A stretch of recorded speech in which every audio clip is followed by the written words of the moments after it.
new skydiver? I want you to imagine that you've just made the perfect solo skydive. You nailed the exit, you flew like a champion, you pulled on time, you flew a great pattern, and you even stood up the landing. Well, guess what? It's not over.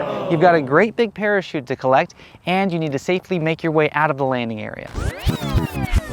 Let's start from the beginning. If there's much wind outside, the parachute that you just landed might be continuing to fly.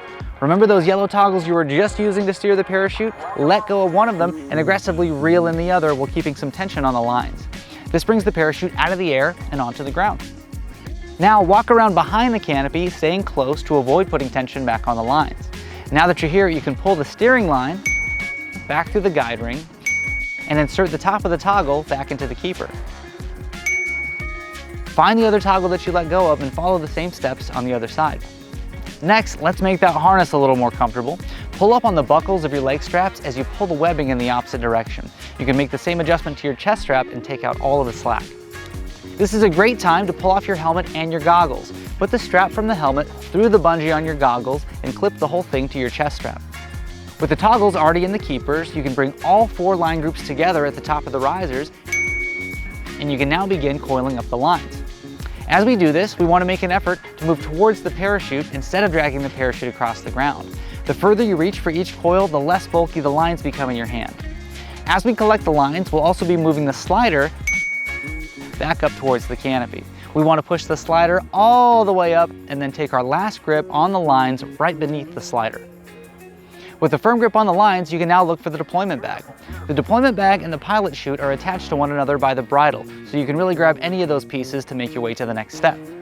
Add the deployment bag to the growing pile in your hand, and we can now coil up the bridle and the pilot chute in the same way that we did with the lines. The last piece of the puzzle is finding the warning label on the tail of the canopy. The warning label is sewn into the center of the tail on the top side of the parachute. This is the lowest hanging portion of the canopy, and by adding the warning label to the top of your pile, you're much less likely to drag any part of your gear along the ground, and you might even earn a high five on your way in. Speaking of your walk in, watch out! You're still in an active parachute landing area. Keep your eyes to the sky and watch out for other canopies. If your walk back into the hangar requires you to cross a runway, pay extra special attention not just to the ends of the runway, but up into the sky where an airplane will be approaching from. If there's an airplane pointed at you, on the ground or still in the sky, that's the sign that you need to stay clear of the runway and wait for the airplane to pass.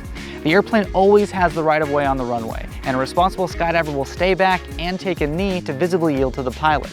While crossing the runway, move fast and clear the area as quickly as possible. Once you're back inside, bring your smile and your unpacked parachute to one of the packers and they'll show you where to lay it down. Neatly set the canopy on the floor, making an effort to keep the lines on top. And carefully step back and away as you stretch out the lines. If you're jumping with a radio, take it out of the pouch on your chest strap and set it inside your helmet.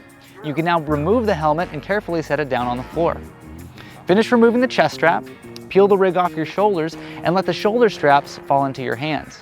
As you step out of the leg straps and prepare to set down the rig, gently nudge the bottom of the container away from the lines.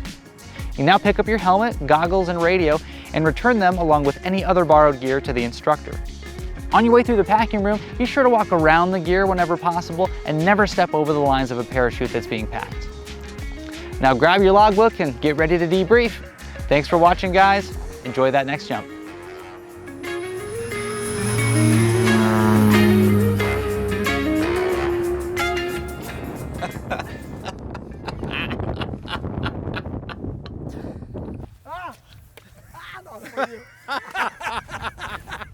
No,